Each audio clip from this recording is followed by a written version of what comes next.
मैं महात्मा गांधी हूँ। दक्षिण अफ्रीका में हम हिंदुस्तानी कुली के नाम से मशहूर हो गए हैं। वहाँ कुलियों के रहने के लिए जो अलग जगह रखी जाती है वह कुली लोकेशन कही जाती है। जोहानिसबर्ग में ऐसा एक लोकेशन था। दूसरे सब जगहों में जो लोकेशन बसाए गए थे और जो आज भी मौजूद हैं उनमें हिंदुस्तानियों को कोई मालिकी हक नहीं होता, पर इस जोहानिसबर्ग वाले लोकेशन में जमीन 99 वर्ष के लिए पट्टे पर दी गई थी। इसमें हिंदुस्तानियों की आबादी अत्यंत घनी थी।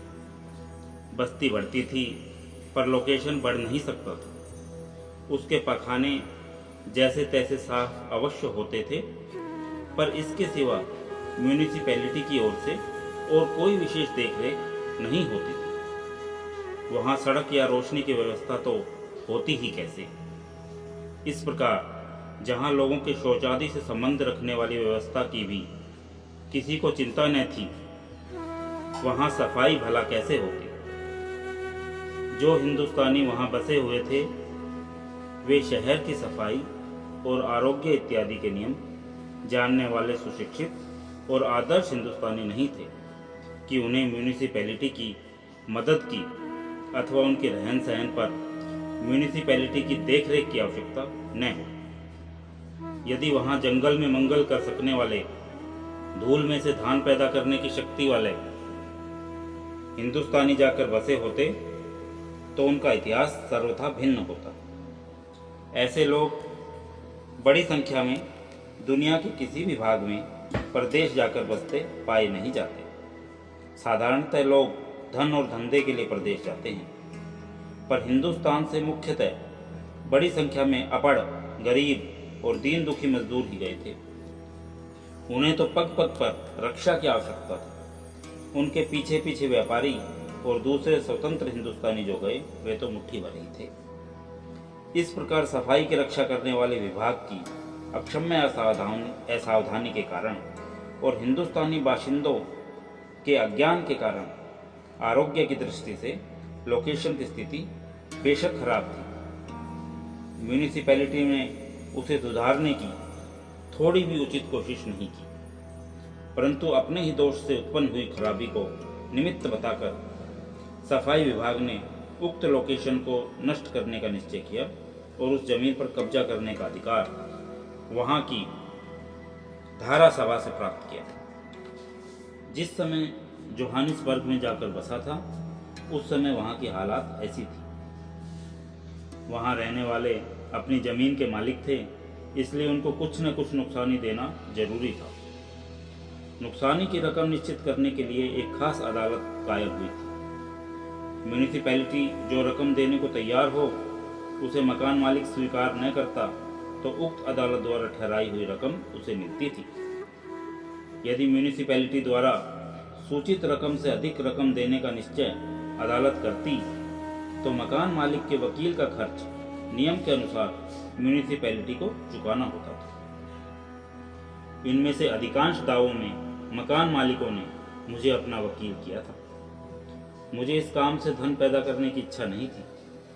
मैंने उनसे कह दिया था, अगर आप जीतेंगे तो म्यूनिसिपैलिटी की तरफ से जो भी खर्च मिलेगा उससे मैं संतोष कर लूँगा। आप चाहे हारे चाहे जीते, यदि हर पट्टे के पीछे 10 पाउंड आप मुझे देंगे तो काफ़ी होगा। मैंने उन्हें बताया कि इसमें से भी आधी रकम गरीबों के लिए अस्पताल बनाने या ऐसे ही किसी सार्वजनिक काम में खर्च करने के लिए अलग रखने का मेरा इरादा है। स्वभावतः यह सुनकर सब बहुत खुश हो। लगभग 70 मामलों में से एक में ही हार हुई, अतएव मेरी फीस की रकम काफी बढ़ गई। पर उसी समय इंडियन ओपिनियन की मांग मेरे सिर पर लटक रही थी, अतएव लगभग 1600 पाउंड का चेक उसमें चला गया, ऐसा मेरा ख्याल है। इन दावों में मेरी मान्यता के अनुसार मैंने अच्छी मेहनत की थी।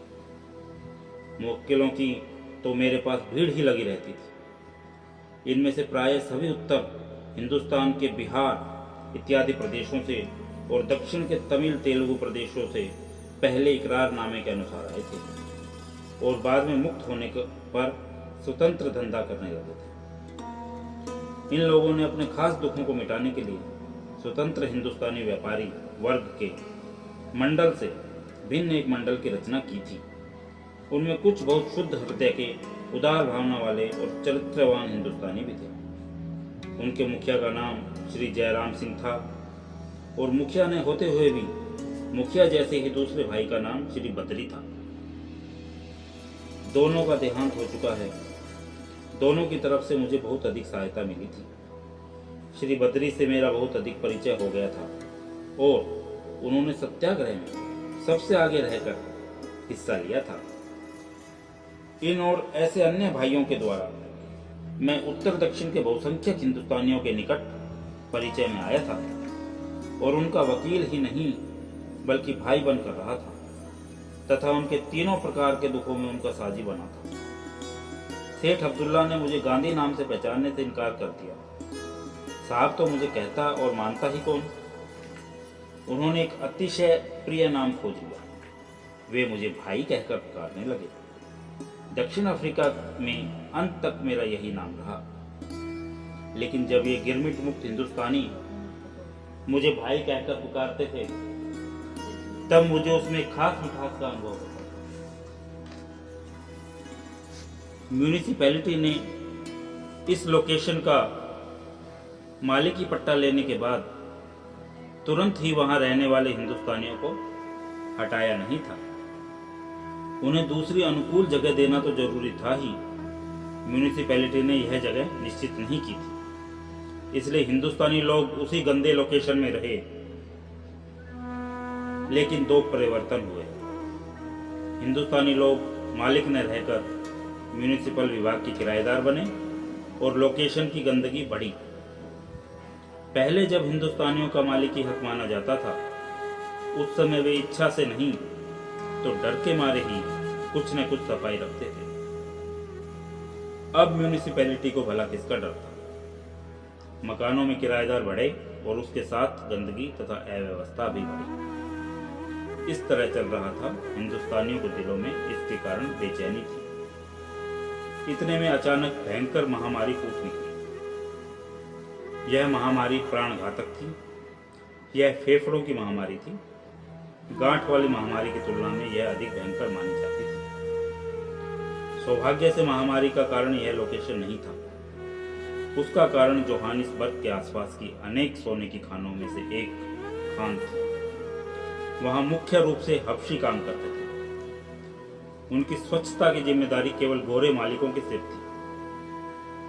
इस खान में कुछ हिंदुस्तानी भी काम करते थे। इनमें से 23 को अचानक छूत लगी और एक दिन शाम को भयंकर महामारी के शिकार बनकर वे लोकेशन वाले अपने घरों में आए। उस समय भाई मदनजीत इंडियन ओपिनियन के ग्राहक बनाने और चंदा वसूल करने के लिए यहाँ आए थे। वे लोकेशन में घूम फिर रहे थे। उनमें निर्भयता का बढ़िया गुण था। ये बीमार उनके देखने में आए और उनका हृदय व्यथित हुआ। उन्होंने पेंसिल से लिखी एक पर्ची मुझे भेजी। उसका भावार्थ यह था, यहाँ अचानक भयंकर महामारी फूट पड़ी है।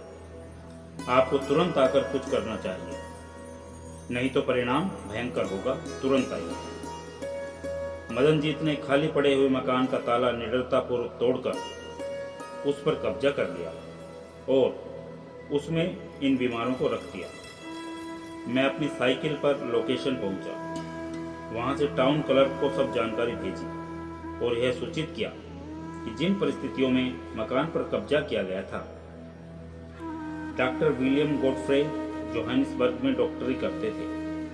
समाचार मिलते ही वे दौड़े आए और बीमारों के डॉक्टर तथा नर्स का काम करने लगे। पर हम 3 आदमी 23 बीमारों को संभाल नहीं सकते थे। अनुभव के आधार पर मेरा यह विश्वास बना है कि भावना शुद्ध हो तो संकट का सामना करने के लिए सेवक और साधन मिल ही जाते हैं। मेरे ऑफिस में कल्याण दास, माणिकलाल और दूसरे 2 हिंदुस्तानी थे। अंतिम 2 के नाम पर इस समय याद नहीं। कल्याण दास को उनके पिता ने मुझे सौंप दिया था। उनके जैसे परोपकारी और आज्ञा पालन में विश्वास रखने वाले सेवक मैंने वहां थोड़े ही देखे।